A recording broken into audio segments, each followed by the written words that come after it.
Hello everyone, my name is Pixlriffs and welcome back to the Minecraft Survival Guide. I hope you guys are having a good day. In today's episode, we're over here at the museum where I have been doing a little bit of spring cleaning and a bit more expansion of the terrain around the museum because I noticed as I was flying through this area on my latest live stream that the museum is feeling a little bit too imbalanced right now in terms of the layout. This is the front half of the museum, and as you can see, there's a lot more on the south side of the museum. This is facing south that way than there is on the north side, and the north side is mainly the Nether and a few other exhibits right now, but I think we need to expand a little bit further in this direction, so I needed to clear back the tree line, flatten out some landscape, and do a fair amount of fairly boring terraforming work. I've actually done a bit more terraforming over here at the biomes exhibit over on this side, where I've done 3 of the 4 larger biomes that we laid out plots for. We now have a frozen ocean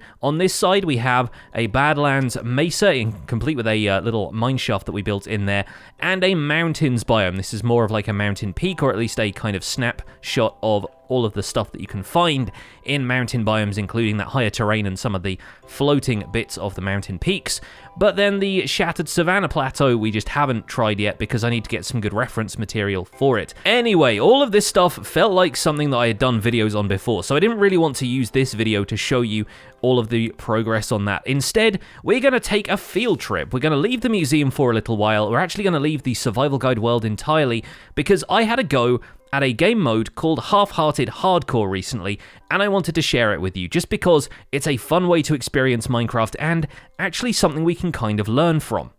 I'm not sure who invented Half-Hearted Hardcore, but with the recent popularity of hardcore Let's Plays on YouTube and Twitch, I've been seeing it around more and more lately.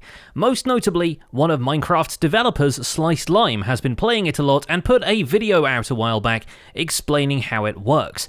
The idea is to start a hardcore world where, as the name suggests, you only have 1 health point, or half a heart of health, which means you have to play Minecraft without taking damage, because any damage you take will kill you, and even if you're great at survival Minecraft, the damage will often come from things you take for granted. Carelessly growing trees, for example, will kill you. Sand or gravel falling on you will kill you. 1 point of drowning damage will kill you. Falling from a height of 4 or more blocks will kill you. Not looking where you're going as you walk into a tiger biome and stumbling into a sweet berry bush, you get the idea. You've just got to be careful. In order to create a half-hearted hardcore world, if you want to take up this challenge yourself, here is what you've got to do. You need to create a new world, set the game mode to hardcore, name the world whatever you like. I'm going to call this HHH Attempt 1, okay? And it will probably be Attempt 1 of many, potentially, for this video. You're going to do whatever you want with the rest of the world options, but cheats are going to be off because it's in hardcore. That is going to present a problem for us, which I will show you how to resolve once we've created the world. So the world is going to load up as it usually does. The minute you load in, you want to pause the game, click Open to LAN, allow cheats, and then you need to type this specific command. Type /attribute, put your username in there, and you'll see a bunch of attributes that you can apply to your character. In this case, we're going to have generic max health. We need to type base set 1, and you'll notice that all of my hearts but 1 go away, and that actually gives us 2 hit points if that heart is full, but we only have room for 1 hit point, and once I save and quit and load this world up again, we are now on half a heart of health, and that heart will be constantly shaking, as am I, as we go through this challenge. So that heart will not be able to fully heal up. We will never have more than 1 hit point this entire time, until potentially we can acquire some absorption hearts from a golden apple, and that's potentially going to be a way that we can extend our life a little bit further here. But of course, we're going to be playing Minecraft the standard way, bearing in mind, of course, that any damage we sustain is going to kill us, so I need to be especially careful about where I drop off cliffs like this one, and hopefully we should be able to start on the tool progression. I did notice some sheep around there, so we can get a bed as well and avoid mob encounters until we at least have something like a shield, which is going to be our only defense against stuff like skeletons which can very easily snipe us from between the trees here. My previous best attempt at this half-hearted hardcore challenge was on a recent live stream where I managed to keep a 1.17 snapshot world. I was doing this in the snapshots as well. I managed to keep that going for about 2 hours before I eventually died thanks to glitching into the ceiling of a cave while I was swimming up into it from an aquifer, one of the new watery caves, the kind of waterlogged caves that spawn underground. I don't know how that happened. So yeah, I potentially think I will do alright at this challenge, but there are naturally going to be some things that you forget about as sources of damage. I need to make sure I don't hit any of these wolves in the area, for example, because a single bite will kill me. The sheep, thankfully, are going to give me their wool, but once again, this is going to be something that I will need a decent amount of wool for if I want a bed. And thankfully, there is our third and, in fact, fourth sheep over there. There's a couple of those white sheep around, so finally we can make ourselves a bed and feel a little bit less worried about the night falling. Now I'm going to head into this slightly hilly terrain over here because I have a feeling we'll be able to get a bit of surface coal from that. We will want torches to make sure we can light up any nearby caves, and then we'll need to go looking for a source of iron. Now, of course, you can find iron in places other than caves as well, and so if you come across something like a ruined nether portal on the surface, that might be a good chance to get some early armor and potentially some iron. Sometimes you'll find enough iron in those for 1 iron ingot. The intent is, of course, that you're to make a flint and steel with that, but you might be able to repurpose it into crafting yourself your first shield, and that's going to work out well for everybody. Of course, starvation is also a problem. You can starve to death on hard difficulty, and of course, being hardcore, the difficulty is locked on hard, so we need to make sure that we are surviving and thriving by getting ourselves some cooked food. Some mutton here is going to be a good start. That's going to allow us to take care of these cows as well. A couple of nice, easy one-shots with the crit on the axe there, and we have a fair amount of beef and some leather, which is always going to be a good thing to have to start off here. Of course, if you wanted to, you could live a pretty peaceful existence out here. You could live out on the plains, build yourself a house, sleep regularly, and never really have to worry too much about mobs. You know, farm trees to your heart's content, as long as you don't suffocate in the branches like I did in the example at the beginning of the video. We can do a whole lot with this world.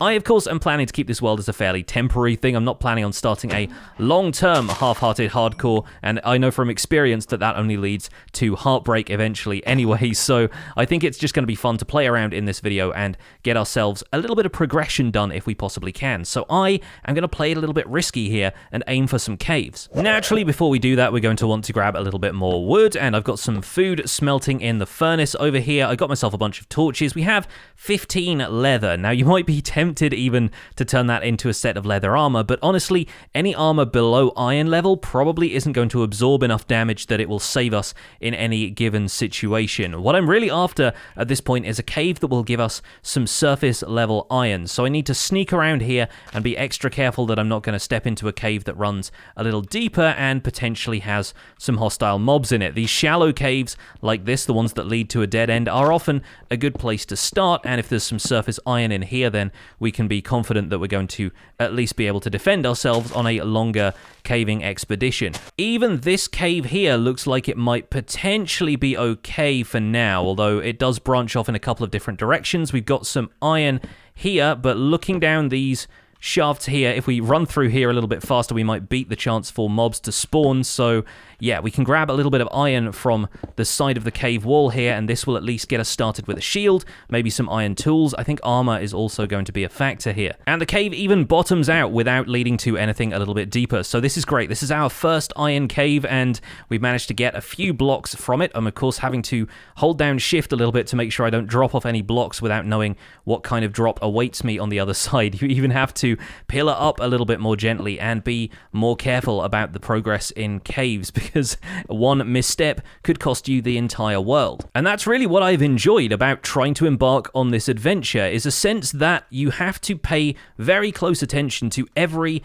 possible source of damage. That's the kind of thing that I like. It sort of teaches me something about Minecraft and makes me so much more aware of where the damage is coming from. But with enough cobblestone for another furnace and the sun setting, I think we're going to pop down another furnace there, start the iron smelting, and then throw down our bed and sleep for the night before any mobs have a chance to spawn. Thankfully, there is a little bit of a delay between the sun setting and mobs actually starting to spawn on the surface, so it looks like we got away with it, and in the furnace in the morning, we can grab our first iron ingot and make ourselves a shield, and after this, we'll be a little bit better prepared for venturing down into those caves. There we go, with an iron pickaxe under our belts, we're a little bit better prepared. I think I'm probably going to make a little bit of iron armor anyway. I don't know if that's actually going to help at all, but I feel a little bit safer anyway with some iron armor on, so I'm probably going to go by the feeling more so than the actual practicality of any of this, and I'm going to try and get myself a decent set of armor. Now, you might want to go caving, you might want to staircase down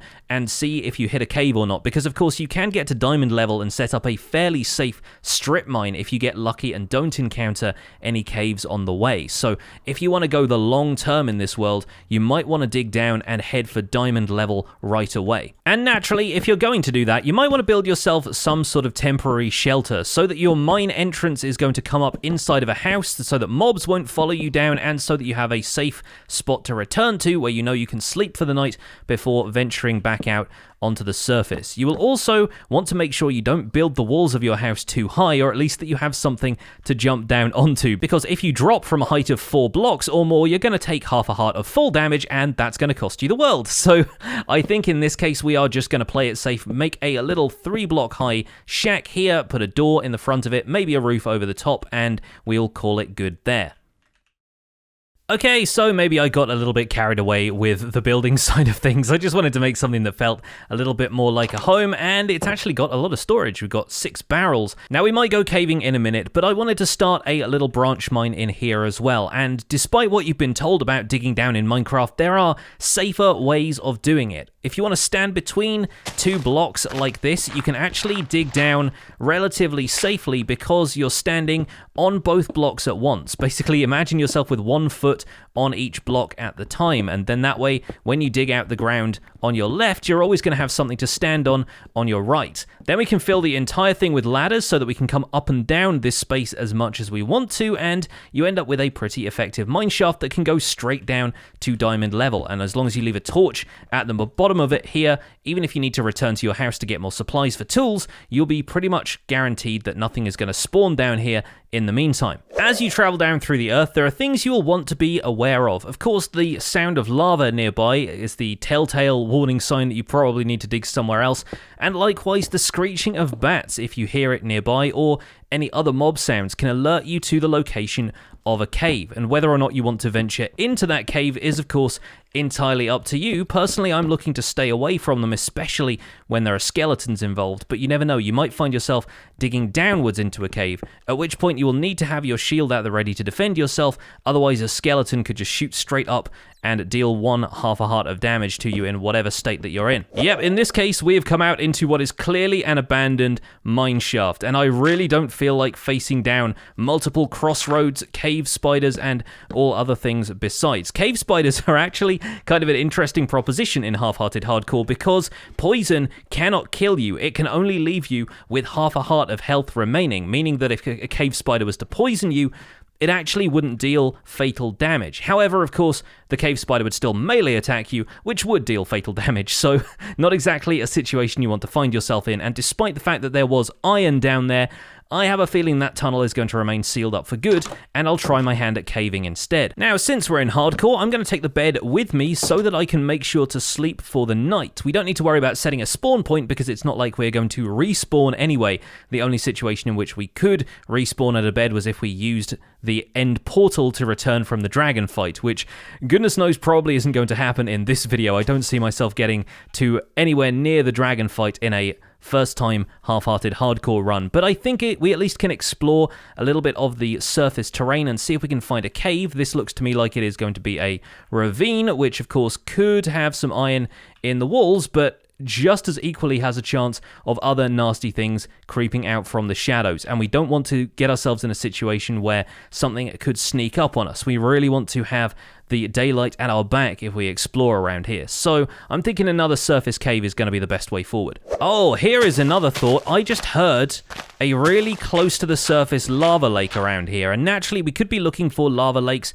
anywhere we go in this environment, but I think if we can find a lava lake down here, I do have enough iron to make a bucket. We could potentially try going to the Nether with half a heart using the bucket method to build our portal. Oh, there it is. Behind this little patch of iron, we found ourselves a nice big lava lake. Okay, well, I'm no speedrunner, but I know that you can use lava and water to create a pretty decent nether portal in the early days of the world, so maybe I'll smelt up the rest of this iron nearby. We could use some lava as fuel even, and that way we can head straight to the nether and see if we get a fair shake at a nether progression right at the start of this world. So we're going to try our best to isolate a little bit of obsidian here. We're going to place the water bucket there, which is going to turn that into obsidian. We're going to take this out, which is going to turn those bits into obsidian as well, and it looks like we should be able to build our nether portal down here. If I take out these 2 blocks, we can turn that into obsidian there,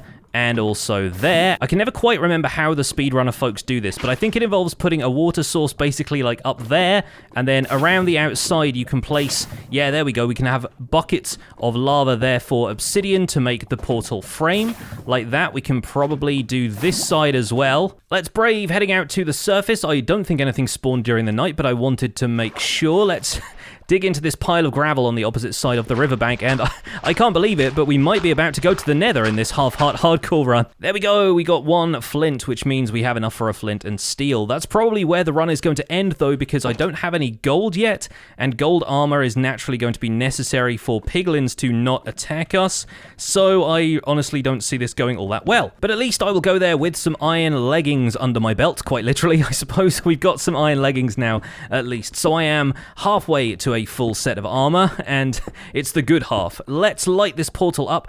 Oh, that's why. That's why it wasn't lighting, is because I didn't put in one down there. Oh, well.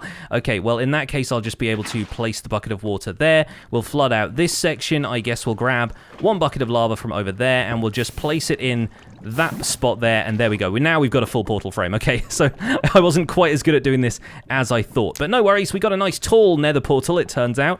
I just got the proportions a little bit wrong, and let's head through to the nether, where we are... Oh, boy, we are in the worst possible spawn I think I've ever seen in the nether. We're in the edge of a basalt delta. Well, at least we're not immediately getting savaged by piglins, but there is something worse around here. That is going to be the magma cubes. And so, yeah, this doesn't look like the most positive nether spawn in the world. And yikes, yep, after rethinking it a little bit, I decided I would come back through to the nether and make sure that I could attack something in this episode at least. So yeah, we are going to try and attack all of these magma cubes as it goes. We're not doing too badly, but of course, magma cubes, unlike the little slimes, can still deal damage to you.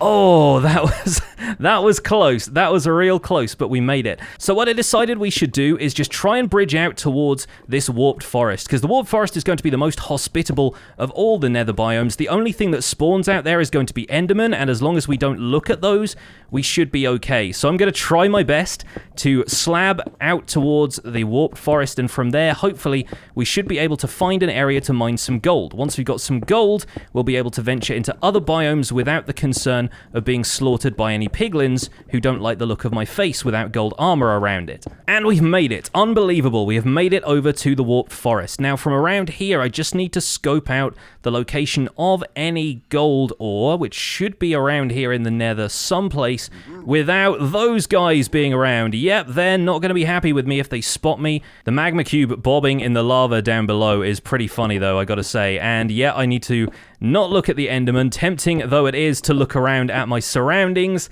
We've made it to a warped forest, and we are deeper into the heart of the warped forest than I ever expected to get. Now, the nether has the problem, of course, that it's a cavern, and so there are a lot of steep drops around here. I can see a little bit of gold ore up there, which I'm going to try and make a break for, and hopefully we'll be able to dig up enough that I can start on a piece of gold armor. There's some over there as well. Fantastic. And I did bring enough slabs that we can replenish our supplies if need be. Now let's hop over here, and if I end up falling off of this, I'm holding shift so hard right now. We could toggle crouch, of course, as well, but if I end up falling off this, then that's game over right now. But now we can make a little platform here to catch the pieces of gold, and hopefully there aren't any piglins around that will spot me doing this. And of course it was going to be right next to a lava source. Of course it was. Well, we can hopefully just block that off. Perfect. Okay, and now we can start mining this stuff up. We can mine it with a stone pickaxe, of course, so we don't even need the iron to do this. Thankfully, it will break down into all of these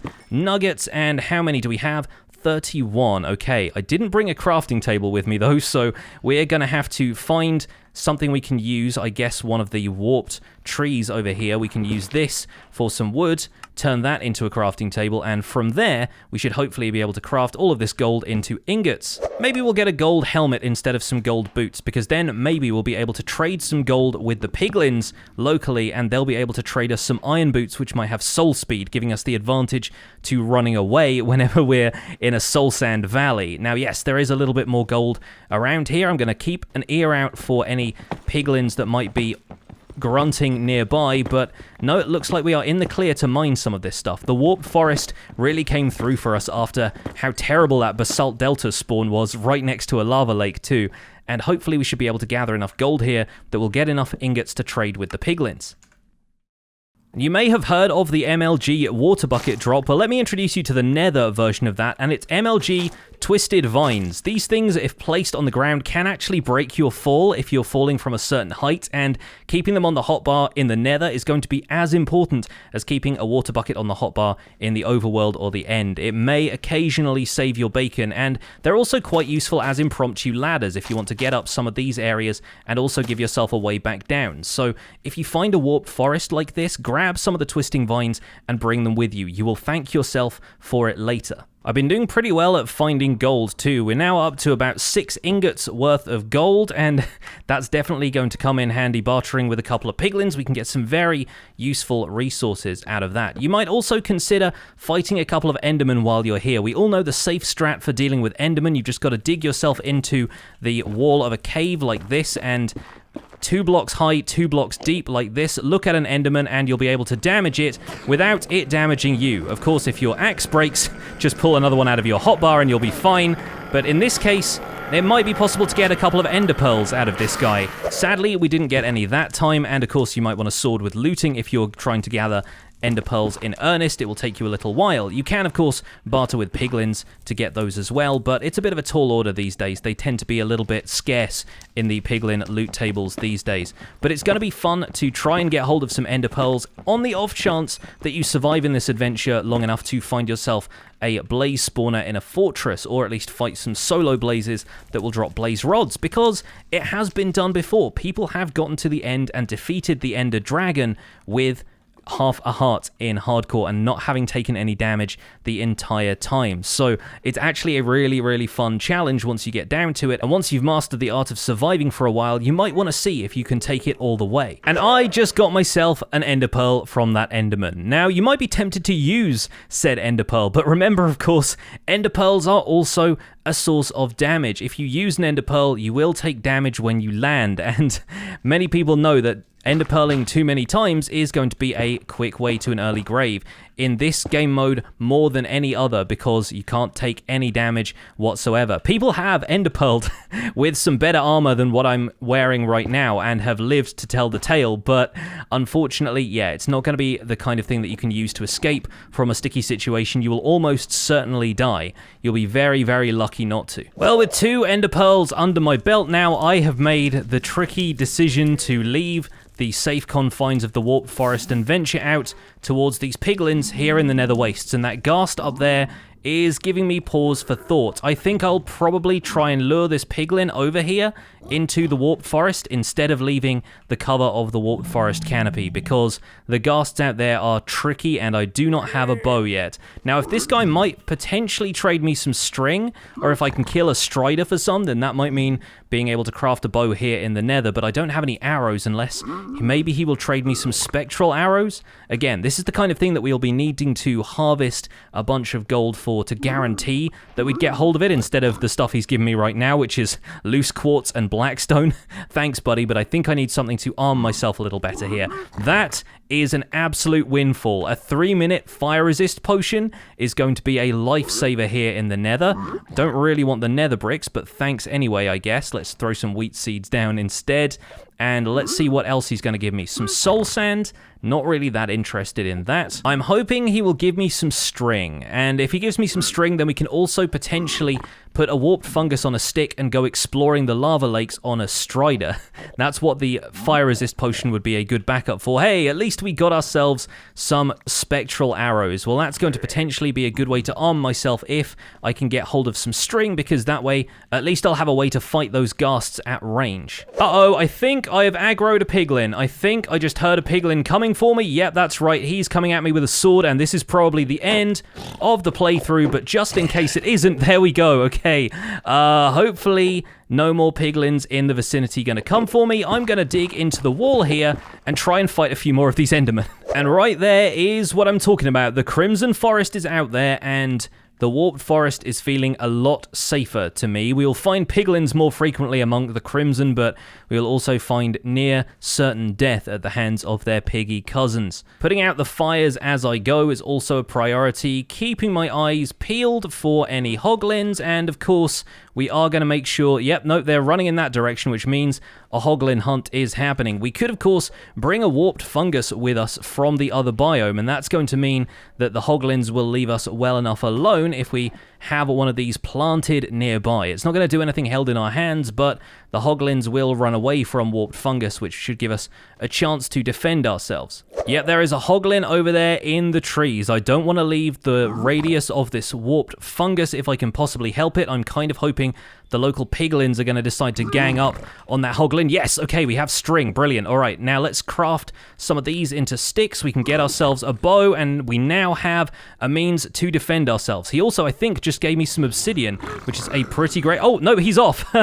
He's off to fight that hoglin. Thank goodness. Now I'm going to head back over to the Warped Forest if I can make it over here without getting attacked by hoglins, because now that we have a little bit more string, we can potentially get a warped fungus on a stick together, and if I had a saddle, which is the only other concern, we might be able to hook ourselves a strider.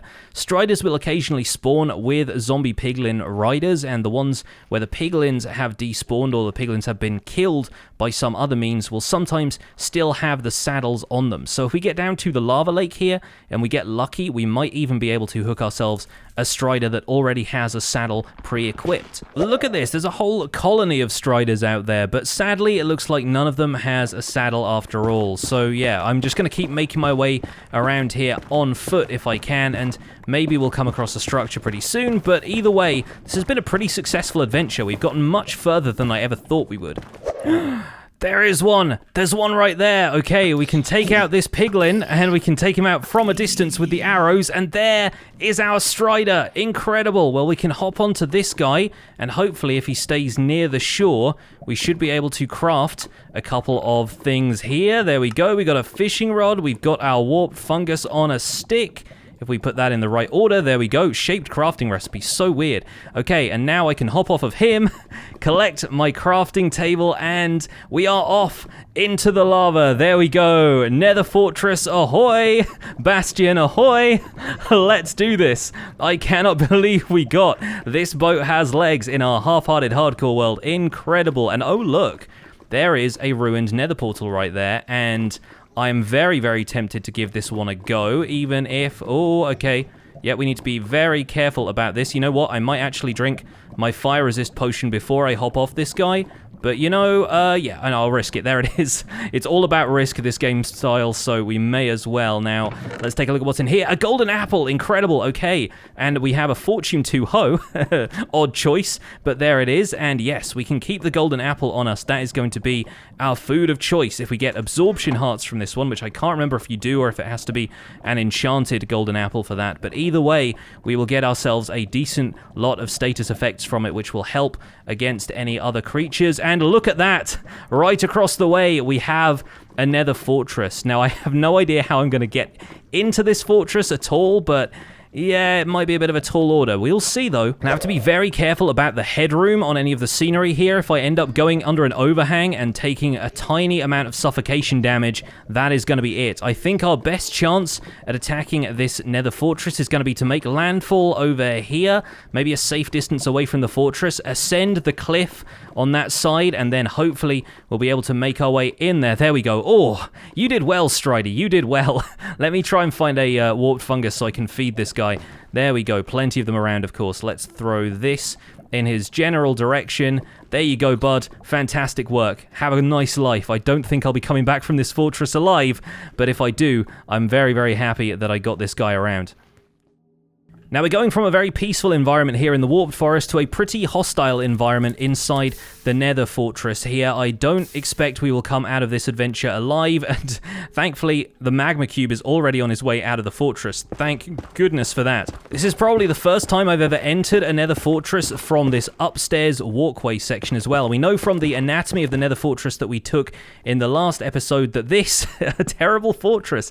This is a terrible fortress. This is the inside of the fortress, so we're going to find loot chests here and the occasional hostile mob. Oh boy, blazes in the vicinity. Listen to that. I think they're on the outside though. They are on the, yeah, they're on the top side of the fortress, so that might be okay for us right now. I'm going to plant as many torches as I can, but we need to watch our back here. There are going to be wither skeletons around here who will melee us. There will be all kinds of stuff around, and I already hear a few hostiles in around the walls. We could get some nether wart though, which means we could take that back to a village and find a brewing stand there to get some potion brewing happening.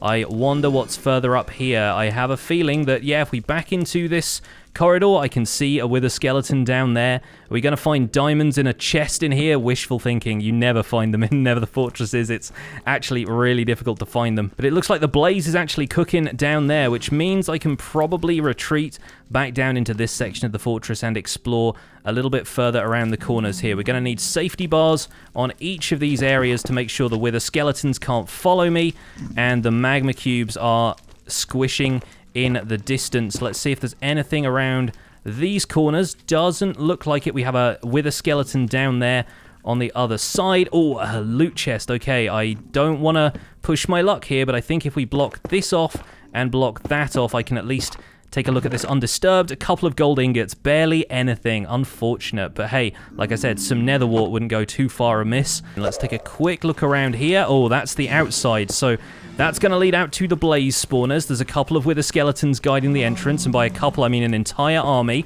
Alright, we should be able to handle this guy. Wonder if we can get a wither skeleton skull. That would be kind of wild. There's another chest right here. I'm going to block off this section, and it looks like I'm close to running out of blocks here. Let's use some dirt to get the last bit there taken care of. One iron ingot and a saddle, so we could get another strider if we want to run out of here. I wonder what else is around these corners. Okay, we got another loot chest there. I'm going to block this off because I hear blazes and I don't want them to shoot me from outside of the fortress. But we do have the splash potion and the regular potion of fire resistance, again with the gold ingots, that was bartered from those piglins. So I guess the gold ingots aren't going to be too bad of a windfall if we can potentially end up using those to barter some more fire resist potions. The lower regions of this fortress are a bit of a labyrinth, but I don't see... Oh, okay, we have one more chest down here, and I'm going to light my way here and keep some blocks on standby just in case. Nope, okay, it's a dead end. Fantastic. Some obsidian and another saddle. All right. Well, we're going to leave that be well enough for now, and I think we're going to go after one of these. Okay, now the blazes, we'll of course be able to block their fireballs if they shoot us from a distance. Once they come down from the ceiling, though... There we go. Not today. Thank you. And oh gosh, we've got the other kind of projectile. We've got a skeleton around here as well. Now, the way to fight skeletons is obviously going to be to make sure that we block the first shot and immediately attack afterwards, because when they're up close, they attack faster than when they are at a distance. We need to make sure we're blocking the blaze fireballs as well, and no blaze rod from that one. But for our first blaze encounter, that went very well. And of course, we have the potion of fire resistance in reserve if we need it. Dang it, okay, and that was instantaneous. That happened so suddenly. We got shot by a skeleton, and that was all she wrote. Well, folks, it's been a pretty fantastic attempt, I think. as far as our little half-hearted hardcore goes, we did very, very well. Now, one thing you will notice when you respawn in spectators sometimes is that you get very little in the way of chunks loaded of the world. Once we come up to the surface, that is basically all we could see while we were down in there. And this is actually thanks to a bit of a game rule that we need to activate here. Look at all of the stuff we did, though. I'm so happy with the advancements we got. Okay, so let's open our world to LAN, and let's allow cheats for a second so we can do game rule, and then it's spectators generate chunks. We need to set that to true, and then the world will load up around us and we can see a little bit more of what we've done. So down here, that was where we entered the Nether, and of course, our little house all the way across here past the weird tulips that were growing in this plains biome for some reason. Our house that we will never return to again. But folks, thank you so much. I'm going to put myself briefly back into survival mode with full hearts again to say goodbye. Thank you so much for checking out Half-Hearted Hardcore with me. It is one heck of a challenge, and I think even more so than hardcore, gives you a bit of perspective on where damage in Minecraft can come from and the variety of places that we just shrug off damage as we're playing the regular survival game. But I hope you folks enjoyed this video. Been a little bit different this time around, but I had a blast and I hope you did too. Don't forget to leave a like on it for me if you enjoyed it. Subscribe if you want to see more, and I'll see you guys soon. Take care. Bye for now.